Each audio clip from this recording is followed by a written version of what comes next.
facebook.com/Bonita Radio y en Twitter, Bonita-Radio.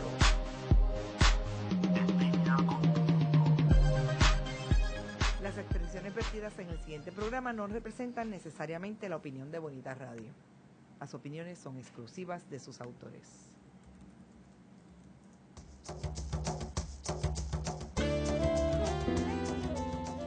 Bienvenidos a Puerto Crítico, un puerto seguro para la crítica, desde el amor y la alegría, desde el compromiso y la solidaridad.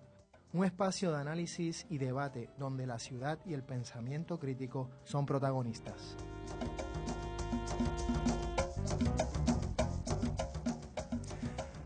Muy buenas tardes a todas y todos, bienvenidas y bienvenidos a Puerto Crítico. Hoy es un día especial en diferentes formas.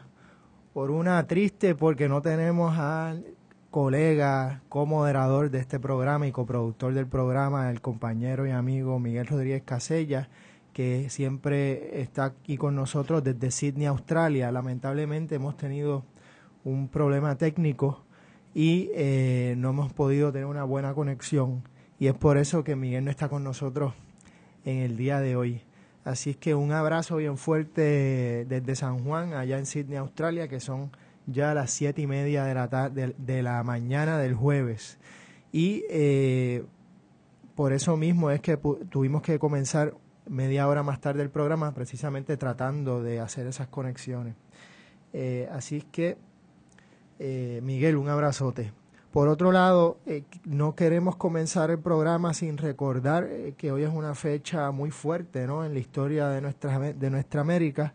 Hace 40 años, ¿no?, conmemoramos el golpe de Estado que se le hace al gobierno elegido por el pueblo, el gobierno socialista de Salvador Allende. Así que recordamos a todas las hermanas y los hermanos chilenos, los compañeras y compañeras que murieron en todo ese proceso, y a todas las familias y chilenos que están hoy, digamos, conmemorando y, por otro lado, celebrando la figura de Salvador Allende.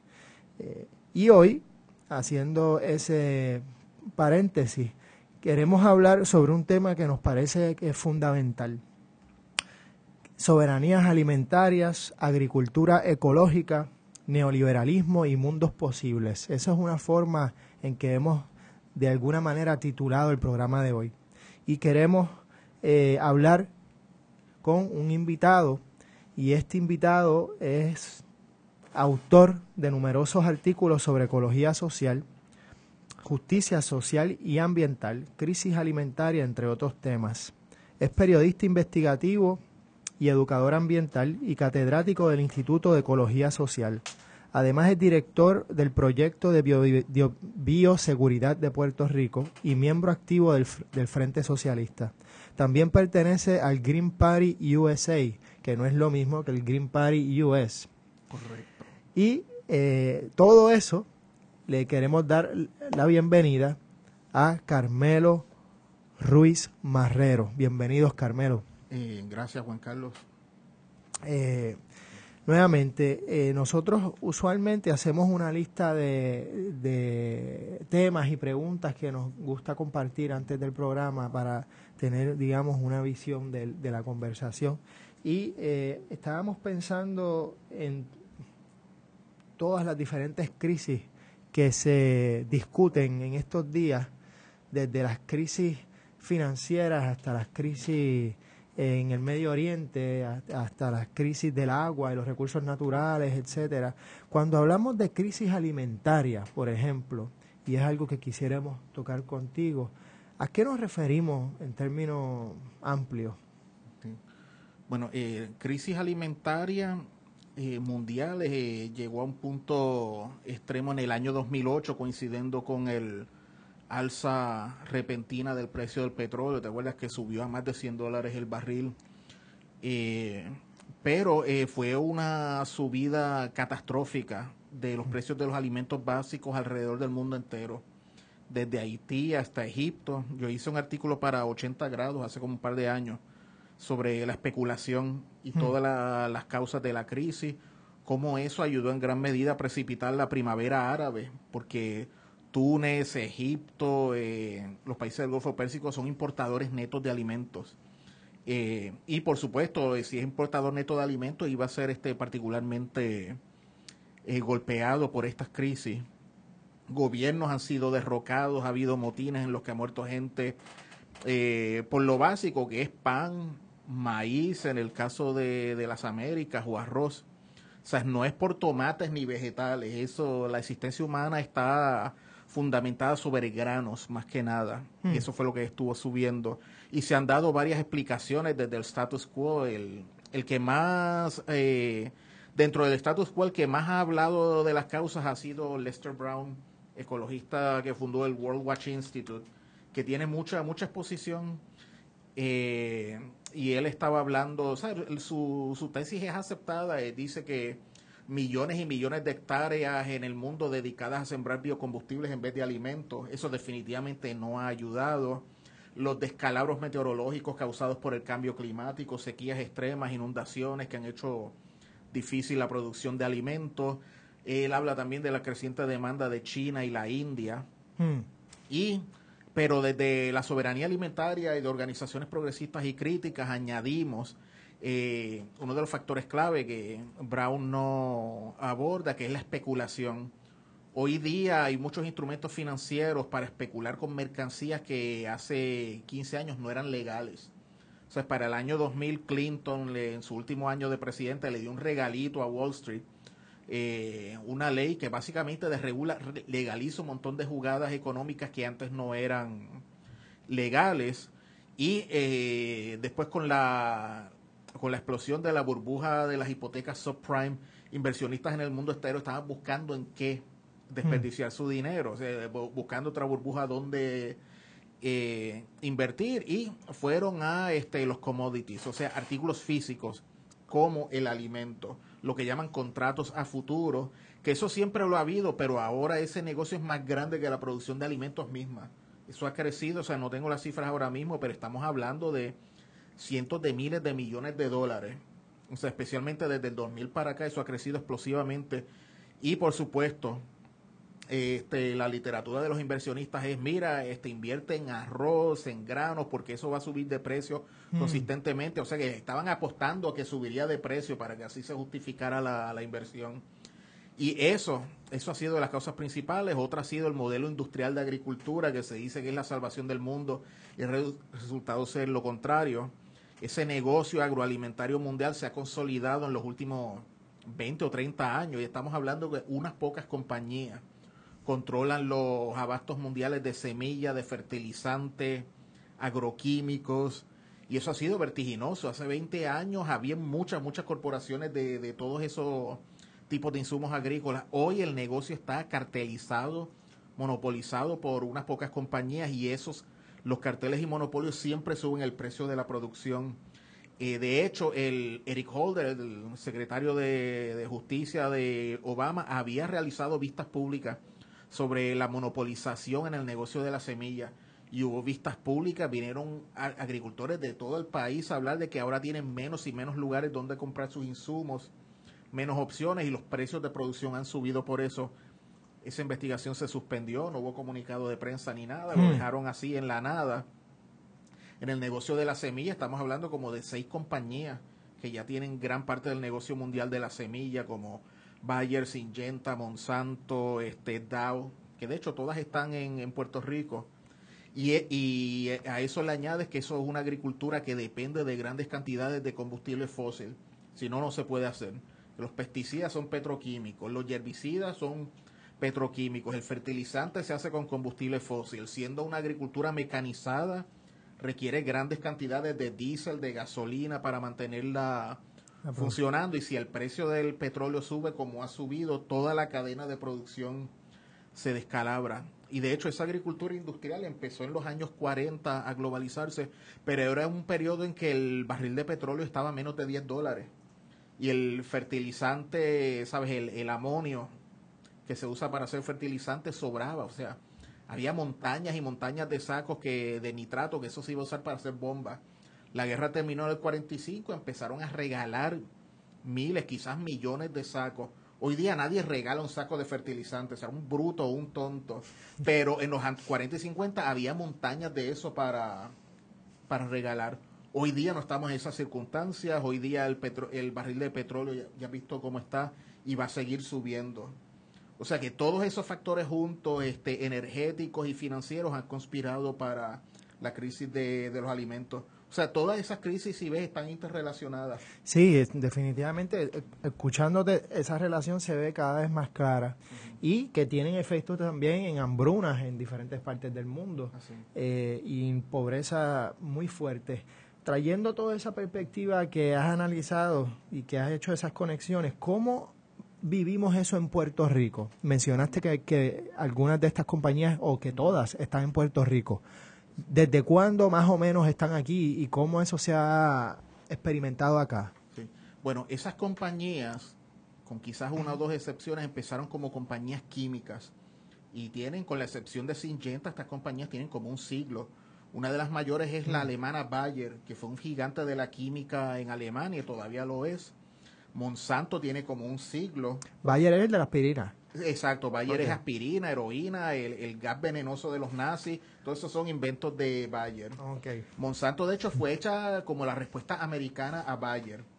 Y eso lo fundó un peladito ahí químico, John Francis Queeny, que se casó con una mujer que se dice que era puertorriqueña, Olga Méndez de Monsanto, de Guayama, y cogió el nombre de los consuegros que fueron los que pusieron el capital. O sea, los Monsanto están por todo el Caribe, son judíos sefarditas que llevan un siglo o dos. El apellido Monsanto es muy común en Guayama, donde hay una avenida Monsanto. Ah, wow. Que de hecho es en honor a Juan Dávila Monsanto, que es uno de los fundadores del Partido Popular Democrático. En St. Thomas, St. Croix y Vieques hay muchos Monsantos. O sea, eran hacendados. Esto lo desencubrió el Centro de Periodismo Investigativo de Puerto Rico, el Iván Martínez. Y después yo busqué, la conexión a Puerto Rico está menos clara, pero sí es una conexión caribeña, que los Monsanto tenían tierras aquí y en las Antillas, en las Islas Vírgenes. Ellos después se mudan a St. Louis para estar cerca del Mississippi, o sea, en la ruta para transportar cosas hacia el mar. Monsanto, entonces Dow salió de la química, o sea, está Dow Chemical, que eso es agente naranja, Dow AgroScience, que es la rama de semilla, está BASF, que es alemana, me falta otra más, DuPont, que también tiene como un siglo. Toda esa gente vino de la química y se movieron a la biología a lo largo del siglo XX, viendo que en eso sí había más dinero, más posibilidades de reproducir el capital. Y ya en el siglo nuevo muchas de ellas se redefinieron y se reorganizaron como gigantes de la industria de la vida, Life Sciences. Monsanto, de hecho, salió de todas sus actividades químicas, excepto una o dos, y está dedicada ahora, ha apostado toda su existencia al negocio de la semilla. Bayer, lo mismo, sigue siendo una compañía química y farmacéutica, pero tiene unos intereses enormes en las semillas. Pero entre un paso y otro, primero se metieron en el negocio de la agricultura con la Revolución Verde y se convirtieron en corporaciones agroquímicas, fertilizantes, pesticidas, y después de la agroquímica fueron moviéndose a la genética y a la semilla. Poco a poco, en el año 2000 fue que Monsanto hizo su reorganización, salió de toda la cosa farmacéutica y veterinaria y química, y de eso esos productos fueron a parar a otras corporaciones. Y ahora es un cartel como de 6 compañías, de las cuales al menos 5 están establecidas en Puerto Rico, desde la era de las semillas convencionales. Esto precede a los transgénicos. O sea, Puerto Rico geográficamente está privilegiado. En Puerto Rico se pueden sembrar 3, quizás 4 ciclos de semilla en un año. En Minnesota y en Illinois tú no puedes hacer eso. Está el invierno y en el invierno, ¿qué hace el agricultor? Comprar un pasaje a Puerto Rico y surfear en culebra o algo, porque no vas a hacer nada. Pero en Puerto Rico no, en Puerto Rico puede haber producción constante y así en meses de invierno adelantar los ciclos de reproducción de semilla, investigación. Puerto Rico también tiene un estatus colonial, o sea, no está bregando con un país soberano, a diferencia de, digamos, República Dominicana o Venezuela. Aquí no hay un gobierno propiamente hablando que vaya a poner alguna traba, ¿sabes? Entras aquí sin pasaporte ni nada. La proximidad es importante porque otro lugar de experimentación importante es Hawái y Tasmania. Pero eso es bien lejos. Pues Puerto Rico... Miguel estaba cerquita de Tasmania. Exacto. En Tasmania muchos semilleros, porque también unas condiciones meteorológicas tremendas. Pues ya en 1983 se metió Monsanto aquí con sus primeras operaciones de semilla. En el 83. Sí. Okay. Eso según la historia oficial de ellos. Okay. O sea, ellos mismos lo dicen. En 1987 ya sabemos que había experimentos con transgénicos. Los primeros experimentos que era combinar transgénicos con herbicidas y tratarlos como un solo producto integrado. Que, bueno, no es coincidencia que aquí también se experimentó con defoliantes y herbicidas como el agente naranja, Cierto. que de hecho es producto de compañías de transgénicos que son Dow y Monsanto. Así, tan temprano como el 87 existe un papeleo. Y no fue sino hasta una década después que esos productos se aprobarían para consumo humano. O sea, ya aquí se estaba haciendo el experimento no en un invernadero, sino afuera, al aire libre, con todos los riesgos que eso pudo haber conllevado. Había experimentos en otros sitios, pero en Puerto Rico, según los datos de la agencia APHIS del USDA, aquí había más experimentos y seguramente los hay todavía más por milla cuadrada que en cualquier otro lugar que exista, con la posible excepción de Hawái. Y digo posible porque yo no he hecho la matemática para Hawái, ¿sabes? Calcular el área de superficie por número de experimentos de campo. En Hawái están todos concentrados en un costado de la isla de Kauai. Y allá la gente ya está demandando y todo, y están en acción. Acá esa actividad transgénica se concentra en 5 municipios. O sea que está más concentrada todavía en un área bien pequeña entre Ponce y Guayama, y en el noroeste de Puerto Rico, que son los llanos agrícolas. Lo que hacen es producir semillas. O sea, tienen una cosecha y esa cosecha se recoge y se lleva a Estados Unidos y otros lares para entonces sembrarla. O sea, somos el semillero convencional y transgénico. O sea, no todos los semilleros son transgénicos. Aquí hay muchos semilleros de arroz. Rice Tech y no sé si otras compañías, y llevan todo ese arroz boricua, a sembrarlo en Arkansas y California, para después decirnos que en Puerto Rico no se da el arroz. Pero yo estuve ahí entre Cabo Rojo y Eraja, hay unas fincas enormes de arroz, pero eso no se supone que lo toquemos. Eso es todo para meter en sacos, meter en avión y sembrarlo allá. Con ese detalle me gustaría que nos vamos a una pausa, pero quisiera continuar con esos detalles. Volvemos a Puerto Crítico en unos minutos. Soy el licenciado José Ariel Nazario y les invito todos los miércoles a las 10 de la mañana a escuchar el análisis legislativo único, política, sociedad, economía y temas de actualidad de nuestra realidad puertorriqueña.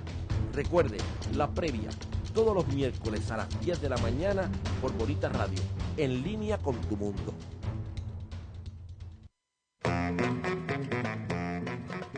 Cultureate. La cultura del mundo tiene su espacio en la red. Escucha las múltiples voces de la diversidad. Entérate de lo que no sabías y cuéntanos lo que no sabemos. Una revista cool y cultural. Cultureate, todos los jueves a las 5 de la tarde por Bonita Radio. En línea con tu mundo.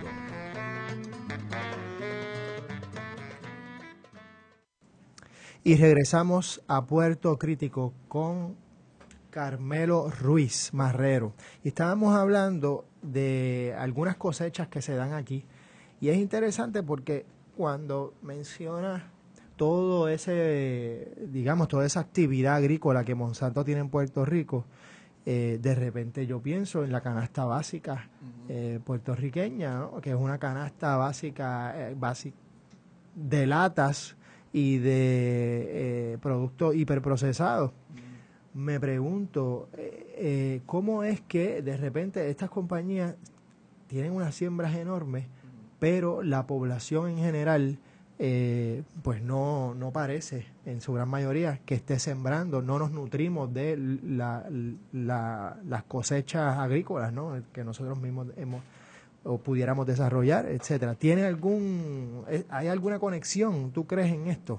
Sí, bueno, las cadenas de producción son bien largas. O sea, abarcan el planeta entero. Podríamos decir que empieza en los laboratorios de Monsanto, allá en St. Louis, donde desarrollan la semilla transgénica y hacen los procesos de transgénesis. Una vez que logran la primera generación de plantas, las traen, la cosecha de esas plantas las traen a Puerto Rico. Me dicen que con bien alta seguridad, no sé si todavía, las traen para entonces sembrarlas aquí en los semilleros de Puerto Rico y propagarlas suficientes veces para tener sacos y sacos de grano para sembrar por todo el país. Entonces, pues esa cosecha sale de Juana Díaz, Santa Isabel, Aguadilla y todo, de nuevo en aviones ahí en sacos y sacos, no sé si a lo mejor en barco o cómo, pero ya multiplicada, para entonces llevarla con la marca Monsanto por todo el país para venderla a agricultores por todo Estados Unidos. Entonces esa cosecha no va al supermercado, eso lo compran comerciantes de grano como Archer Daniels Midland, que eso es un cartel también. Y de hecho hubo un caso federal antimonopolístico que fue dramatizado en una película de Matt Damon, The Informant. Esa película sobre el cartel de granos que estaba arropando Estados Unidos. Entonces ahí está Cargill también, que es una de las corporaciones privadas más grandes del mundo. Y ellos entonces le suplen ese grano a los procesadores de alimentos, o sea, corporaciones como Coca-Cola, KFC. Bueno, KFC es una rama de PepsiCo.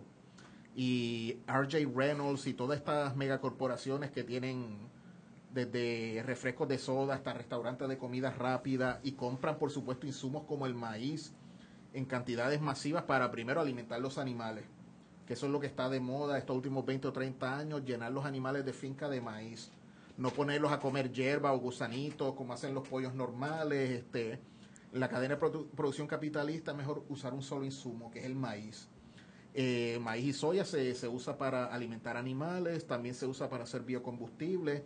El maíz es increíblemente versátil porque puedes hacer aceite de cocinar, endulzador, que es el corn syrup, almidón, harina, toda una variedad de suplementos nutricionales. O sea, una refinería de maíz parece una refinería de petróleo. O sea, por todos los tubos y eso y toda la increíble cantidad de productos variados que salen que tú ni te imaginarías que son de maíz. Y el babote, el agua esa sucia que sale al último también se la dan a las reses, que es agua ahí, ¿verdad? Con residuos de maíz. O sea, que la gente dice, ay, Carmelo, esto es terrible, después de tu charla no voy a comer más maíz.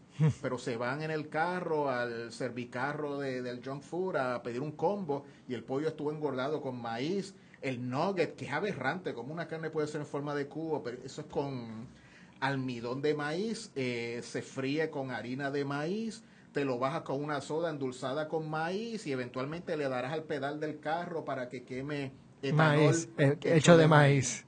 King corn. Así que lo menos que hacen aquí lo menos que hace esto es comida, y los productos que se convierten en comida bien indirectamente, como el aceite de maíz, endulzador de maíz, o sea, es maíz virtual. O sea que eso nos llega de muchas maneras sin nosotros ver una mazorca ninguna vez. Cierto.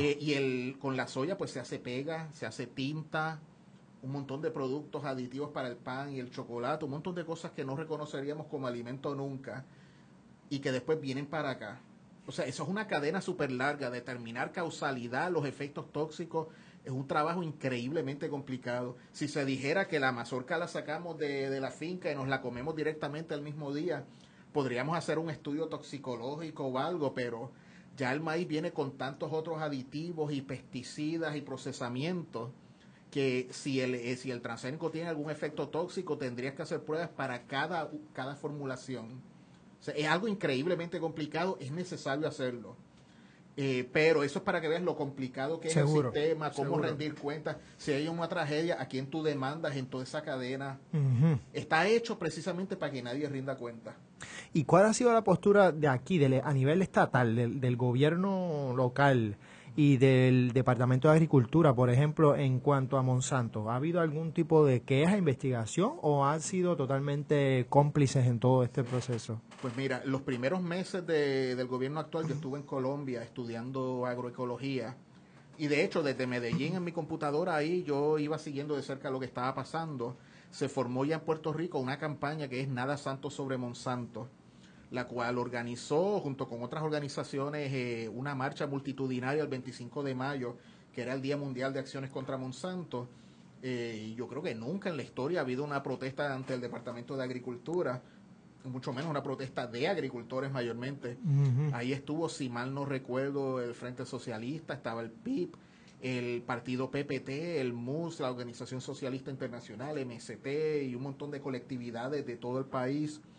Y resulta que la nueva secretaria de Agricultura, posiblemente la persona más cualificada para el puesto, porque antes de ser secretaria ella era una estudiosa de la seguridad alimentaria y había sacado a luz unas cifras horripilantes de nuestra dependencia, cierto. Aquí estamos importando comida de África de China, de Estados Unidos. De Estados Unidos viene de 3 puertos nada más, bueno, horripilante.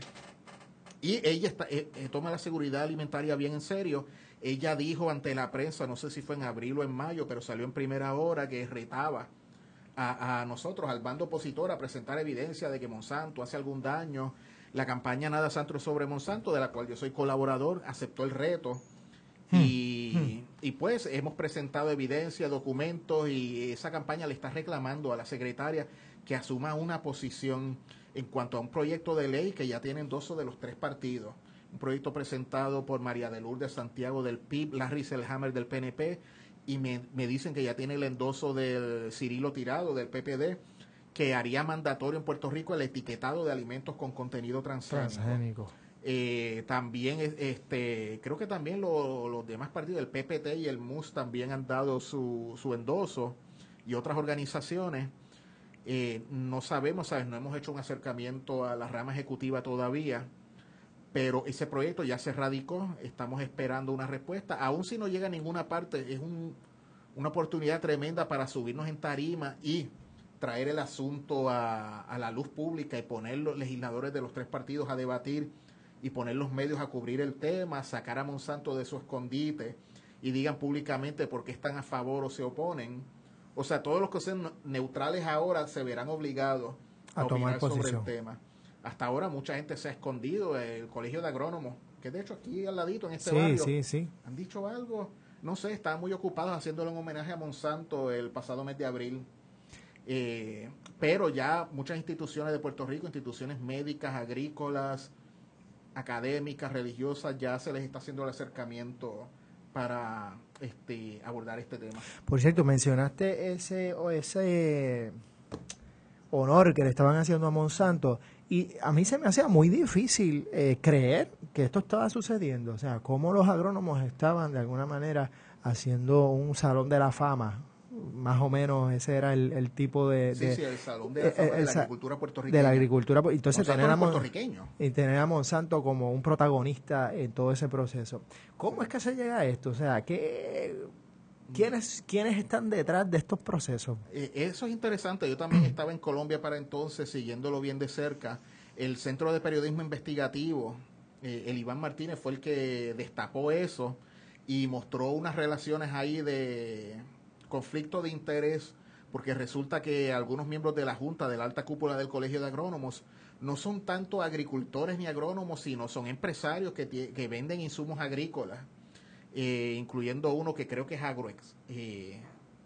No me acuerdo, no voy a decir el nombre mal, pero creo que era alguien de apellido Vivoni, que tenía una compañía de insumos agrícolas y está vendiendo los insumos de Monsanto.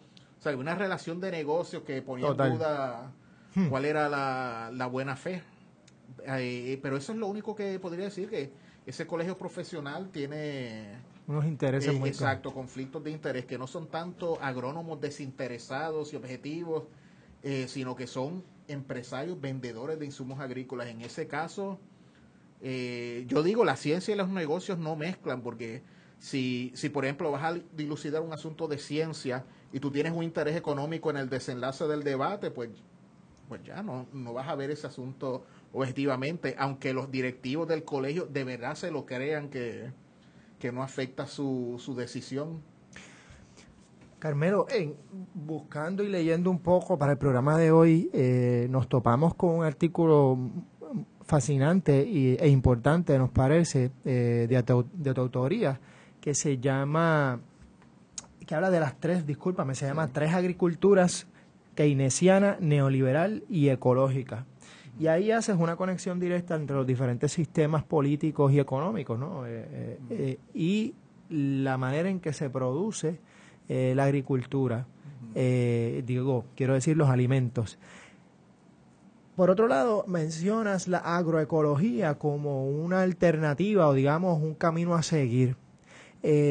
Háblanos un poco más sobre qué es lo que es la la ecoagricultura, o tú me corregirás en un instante, y cómo eso lo conectamos también a un sistema económico y político. Sí, pues la agroecología es una ciencia, es una práctica agrícola y es un movimiento. tres cosas. Es las Ok. tres cosas a la vez. Ok. Que dentro de la academia eso no cae muy bien, ¿verdad? Porque uno debe ser objetivo y no estar involucrado, pero de hecho ha sido una pelea en los ámbitos académicos lograr la aceptación de la ecología, pero ya hay un doctorado latinoamericano en agroecología dirigido por profesores de la Universidad de California en Berkeley, pero el programa está físicamente basado en Medellín, en la Universidad de Antioquia, que ahí es donde yo estuve estos primeros meses. Esta ciencia, tiene varios precursores, data de los años 70 y empezó en América Latina. O sea, es un producto intelectual latinoamericano y hay que señalar eso, Sí, muy importante. porque ha dado la vuelta al mundo y hay otras aportaciones intelectuales de América Latina. O sea, esto rompe con la visión eurocéntrica. La teología de liberación viene de América Latina, la pedagogía de Freire viene de América Latina y de hecho ambos aportan a la agroecología, a pesar de que ni uno ni el otro tienen mucho que decir de agricultura o ecología. Pero la agroecología es una ecología de los campesinos, de los pobres, de los chavaos con J. Ujú. Empezó en Centroamérica, que tú dices, eso no es una meca de la producción intelectual, eso no es la Acrópolis o Harvard o la Sorbona. De hecho, y no fue en las ciudades, fueron en las laderas erosionadas donde estaban los campesinos en Guatemala, en un lugar increíblemente inhóspito para hacer agricultura, y a la misma vez gente que fue llevada ahí por las circunstancias políticas, desconocían la ecología, lo estaban haciendo todo mal. Y ahí es que educadores empiezan a usar las técnicas de Paulo Freire, de las comunidades eclesiales de base cristiana, de alfabetizar y bregar con el agricultor, y el agricultor, una vez que aprende las técnicas ecológicas de las terrazas y el uso de composta, para no estar comprando abono todo el tiempo al vendedor de insumos, le enseña a los demás, que es como hicieron la alfabetización en Seguro. Cuba. Tú aprendiste, ahora te toca a ti pay it forward, enseñarle a los otros. De este modo, con muy pocos recursos, se podía educar a una cantidad enorme de campesinos. Y eso empezó a regarse por toda América Latina. La revolución sandinista aceptó esa ciencia, esa visión, al principio de mala gana, pero después fueron viendo que no es una cosa lumpen posmoderna contrarrevolucionaria, sino que esto es una cosa seria. Que también hay pensadores marxistas que tienen problemas con el pequeño agricultor y lo ven como un sector proclive a la contrarrevolución, que son pequeños burgueses y eso, que eso son boberías. Hoy día en la columna vertebral de la oposición al neoliberalismo son los pequeños agricultores. ¿Y qué hacía Evo Morales antes de ser presidente? Su otra profesión, campesino. Campesino. Pues la agroecología es básicamente un enfoque científico, es el brazo académico, científico del movimiento de agricultura orgánica, pero también incorpora factores sociales, ecológicos, éticos, políticos y económicos, porque hay que afrontar la dura realidad que enfrenta el agricultor y el campesino. Hay que ofrecerle alternativas y alivios, no endeudamientos nuevos ni porquerías tecnológicas. Es distinto de la agricultura orgánica, porque la agricultura orgánica es simplemente una técnica y un uso de tecnologías. Ya en la agroecología, en la agricultura orgánica estás comprando muchas cosas, semillas orgánicas, fertilizante orgánico, pesticida orgánico. En la agroecología se supone que dejes de comprar esas cosas, que las proveas tú mismo. O sea que desde el punto de vista capitalista, esto es un desastre, porque deja a los vendedores de insumos sin negocio, que está la gente, precisamente el agricultor, proveyendo sus propias soluciones o en diálogo con otros agricultores vecinos, en vez de depender de una estructura de extensión de corporaciones que proveen insumos. Y yo diría, en mi opinión, que la agroecología es la única demostración práctica de la economía ecológica. Que la economía ecológica tiene un montón de predecesores y pensamientos, pero el único caso de economía ecológica aplicada de manera práctica para resolver problemas y, el problema más grande, alimentar el mundo, es la agroecología. Y ahora se está hablando se está formulando la agroecología de modo que aporte no solo a la soberanía alimentaria, sino que de ella se desarrolle la soberanía energética y la soberanía tecnológica. De eso se está hablando ahora. O sea que es todo un sistema de pensamiento y de acción. ¿Y cómo entra? Te escucho hablando del campesinado y pienso también en la ciudad. ¿Cómo entra la ciudad en todo esto? ¿Contradice este tipo de movimiento o la ciudad es también protagónica en estos procesos? Sí, la agricultura urbana, de hecho, en los cursos que tomé con la Sociedad Científica Latinoamericana de Agroecología, dedicamos una semana entera a la agricultura urbana, que es muy importante por la cantidad de gente que vive ahí. No tengo las cifras exactas, pero por lo menos 10% de la comida del mundo se hace dentro de la ciudad. O sea, es una necesidad absoluta. No es suficiente, eso no sustituye los terrenos agrícolas, pero es una necesidad y se están desarrollando sistemas prácticos para tener, por ejemplo, animales. Bueno, la gente lo está haciendo. Vete a casi cualquier barrio, por ahí hay bonito, en Sabana Seca. Seguro. Lo vas a ver. Pero sí, claro, eso está directamente relacionado a las luchas urbanas contra los terratenientes, los desalojos, autoridades que no quieren actividades agrícolas en la ciudad. O sea, que está bien involucrado con la política, también con la contaminación de los suelos, porque suelos urbanos son muy altos en plomo. Correcto. Y tienes que enseñarle, no tanto hacer pruebas químicas, sino enseñarle a los agricultores urbanos y a las comunidades el pensamiento crítico sobre cómo hago yo para determinar si hay plomo, cuáles son las necesidades.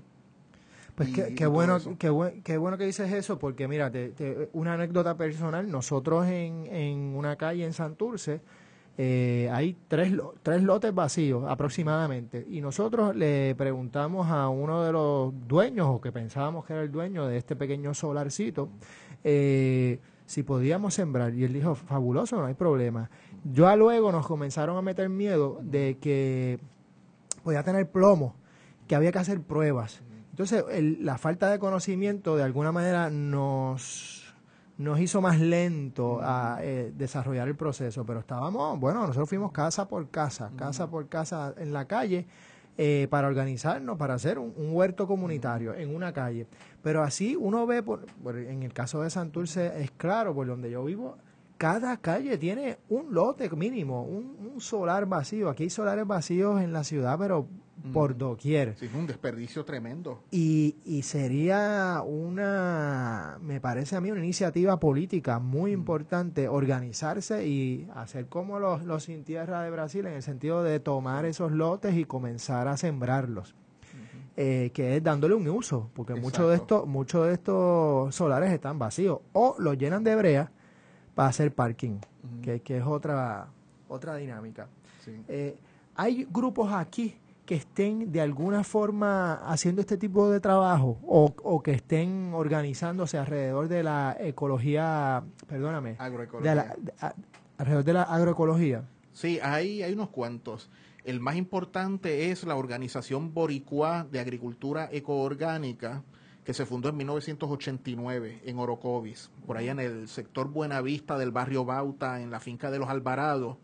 Y ya en unos cuantos años, ya eso de cabo a rabo en Puerto Rico hay miembros militantes. De hecho, mi primer libro nació ahí en una charla que yo di en el solsticio de verano de 2001. ¿Ese es el de balada transgénica? Sí, ahí eso surge de una charla que yo di allá en la finca de ellos.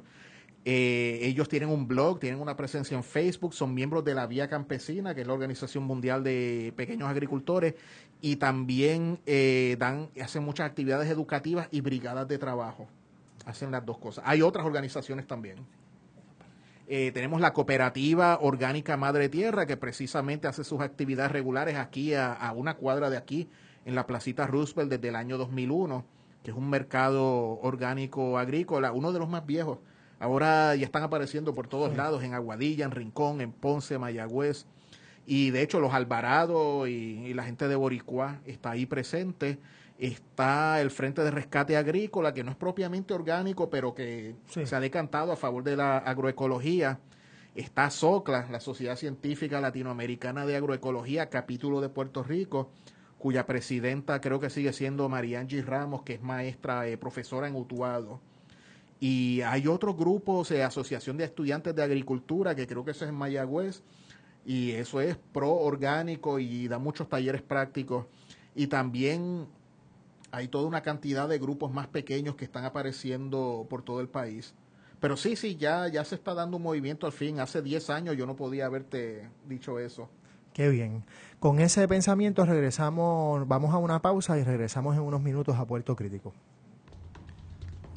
Soy el licenciado José Ariel Nazario y les invito todos los miércoles a las 10 de la mañana a escuchar el análisis legislativo único, política, sociedad, economía y temas de actualidad de nuestra realidad puertorriqueña.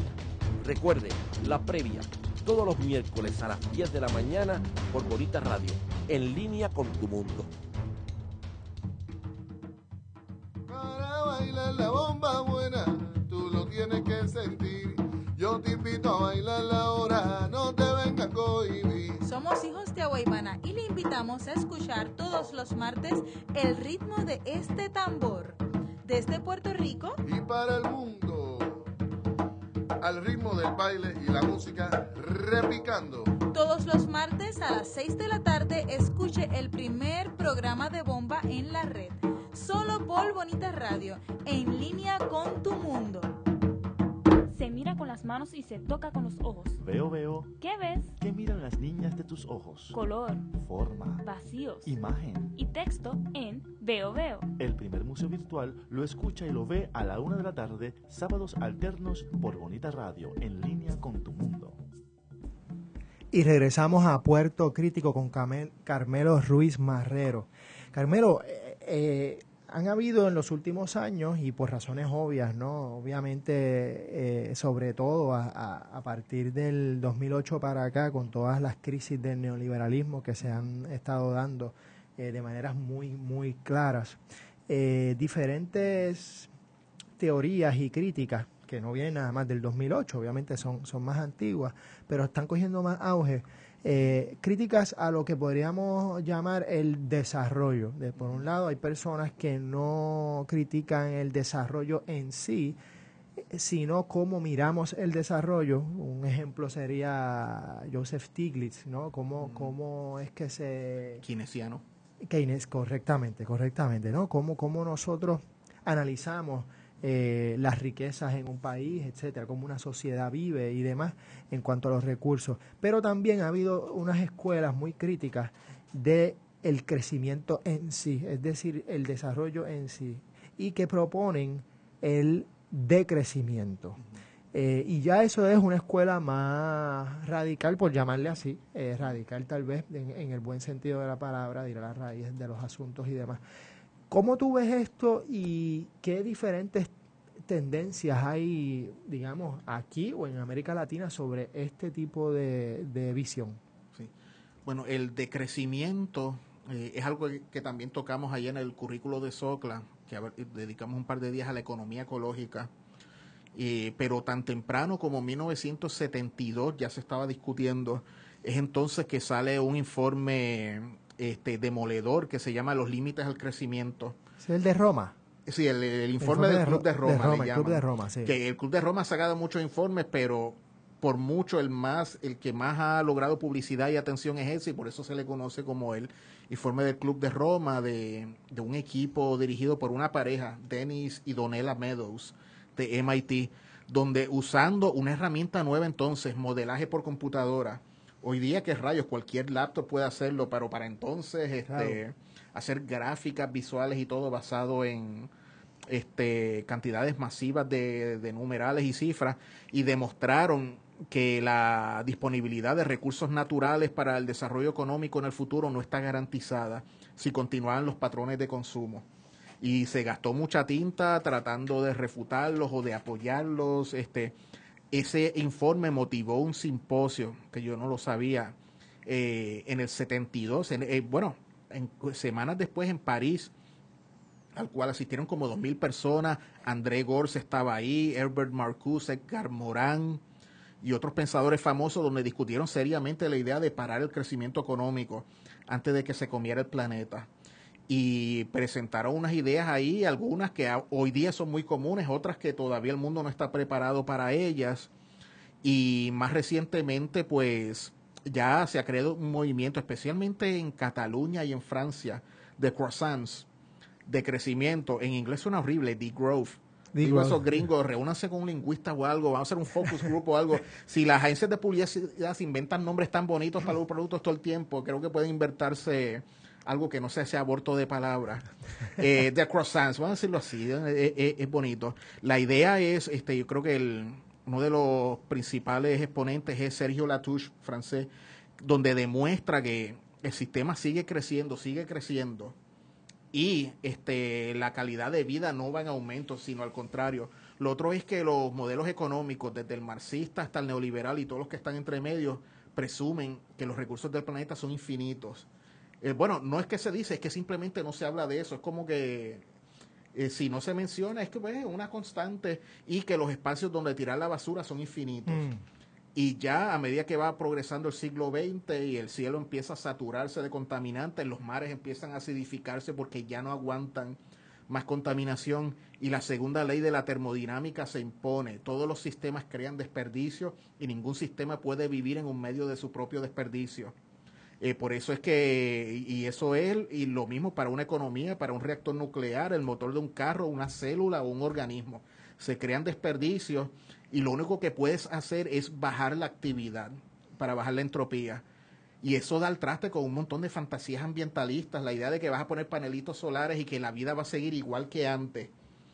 No, o sea, nosotros hicimos trampa a la naturaleza por un siglo con combustibles fósiles. Y con eso pudimos crear cantidades de energía enormes. Bueno, no crearla, pero seguro, utilizarla, no. Pero no es un recurso renovable, y el ambiente donde tú tiras esa basura no es renovable tampoco. Y ahora resulta que muchos de los procesos que hacíamos, que presumíamos una energía infinita de los combustibles fósiles, ya eso no está disponible. Y los sistemas económicos, si no crecen constantemente, colapsan. Lo cual quiere decir que vamos a un colapso, no importa qué hagamos. Si vamos por crecimiento económico, los ecosistemas van a colapsar y se acabó todo. Lo otro sería parar el crecimiento de los sistemas económicos, lo cual los economistas han demostrado, tienen la razón, crearía una crisis de desempleo, acabaría con todo y eventualmente el sistema colapsaría. Y por lo tanto, lo que tenemos que hacer, los que queremos administrar los países del planeta, es administrar el colapso y hacerlo de manera que se amortigüen los daños, los sufrimientos. Eso necesariamente requiere una propuesta socialista de redistribución de la riqueza, porque no vamos a poder manejar el decrecimiento cuando 1% de la población tiene la tajada del león de los recursos del planeta. La gente no va a aceptar austeridad si se percibe que el sistema es injusto.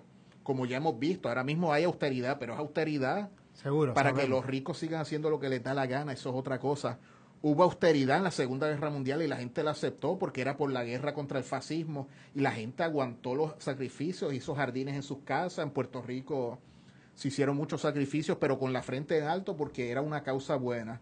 Y odio citar a Al Gore como autoridad, pero Al Gore siempre usa el ejemplo de la Segunda Guerra Mundial, donde la gente tragó buche, hizo sacrificios, pero lo que viene ahora es una emergencia permanente, porque no va a parar. Es simplemente así como viviremos de ahora en adelante. O sea que va a haber mucho conflicto, va a haber muchos sectores de todo el espectro ideológico que no lo van a aceptar y van a querer seguir hincando más pozos petroleros, más minería de cielo abierto, más deforestación. Ahora tenemos países de clase media que quieren seguir subiendo, como China, la India, Brasil, y quieren imitar a Estados Unidos. Lo único que hoy día queda mucho menos planeta que hace un siglo, cuando se industrializaron las grandes potencias. O sea que vamos derecho al colapso. Al colapso, lo que Fritjof Capra, el físico, llamaba el turning point. O sea, el punto de definición. Howard Zinn decía que uno no puede ser neutral en un tren que se menea, que se mueve, ¿no? You can't be neutral in a moving train. Exacto. ¿Cómo nosotros, aquí en Puerto Rico, un poco escuchándote sobre ese colapso, pensando que somos un archipiélago donde todo llega de afuera, y que aquí, nuevamente, no se siembra casi, aunque me has dicho de algunos grupos, y obviamente existe la agricultura, pero en comparación, hay un montón de conocimientos que se ha ido perdiendo, sí, de viejos agricultores y agricultoras, de cantidad de cosas, de medicina natural, etcétera. ¿Cómo nosotros llevamos eso y lo politizamos?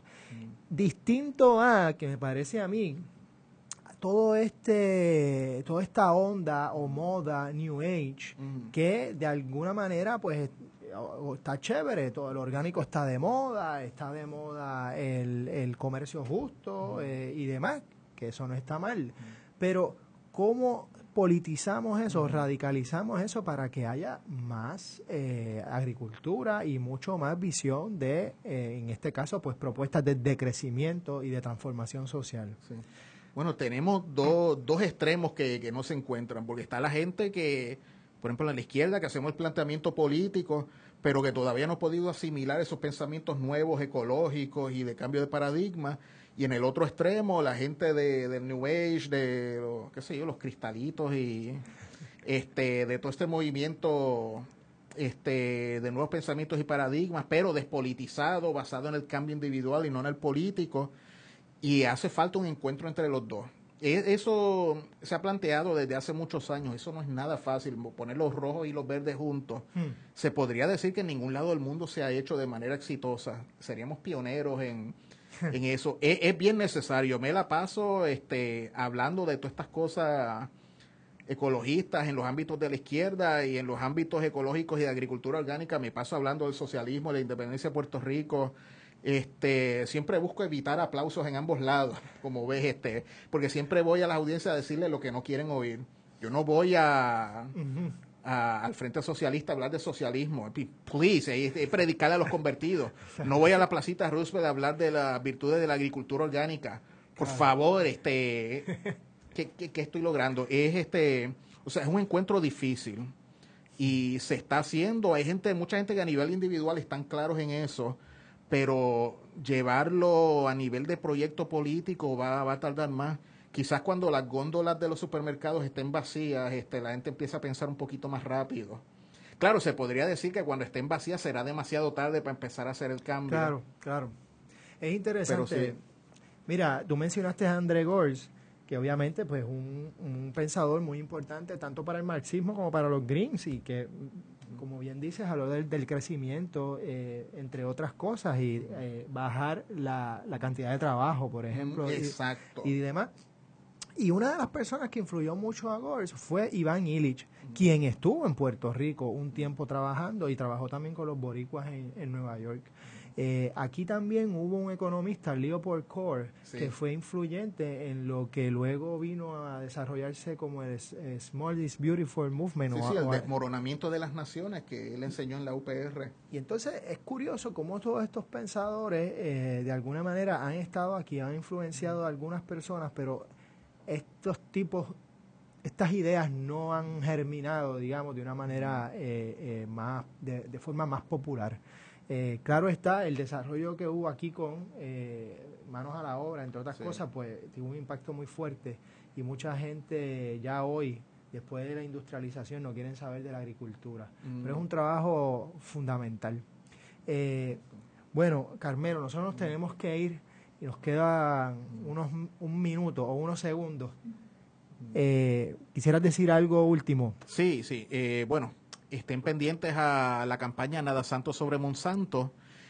También yo, Carmelo Ruiz, estoy dando charlas y conferencias a diferentes audiencias con esta campaña para usar el tema de los transgénicos para abordar otros temas como el que estamos haciendo. Y también, me pueden buscar en Google. ¿Qué rayos? En Google, googléame. Ese es el nuevo verbo. Busquen bajo Carmelo Ruiz Marrero. Yo por ahora no estoy haciendo artículos nuevos, pero tengo 2 o 3 ahí sobre ecología keynesiana y neoliberal que quiero sacar. Y estoy trabajando en un libro nuevo que será una compilación de lo que he escrito los últimos 10 años sobre el tema de los transgénicos y Puerto Rico. Que como yo tengo toda la concentración de un chihuahua con ADD, y para mí es tan difícil concentrarme. Yo me tardo 40 horas en escribir algo que ustedes van a leer en 15 minutos. Pero, hey, así trabajo. Ese es mi tren lento. Así que espero, pues, dar la vuelta por Puerto Rico antes y después de publicar el libro para detonar un diálogo sobre todas estas ideas. Muchas gracias. Hasta la semana que viene aquí en Puerto Crítico. Somos Bonita Radio. Síguenos en youtube.tv, diagonal channel, diagonal Bonita Radio, en bonitaradio.net, facebook.com, diagonal Bonita Radio, y en Twitter, bonita-radio.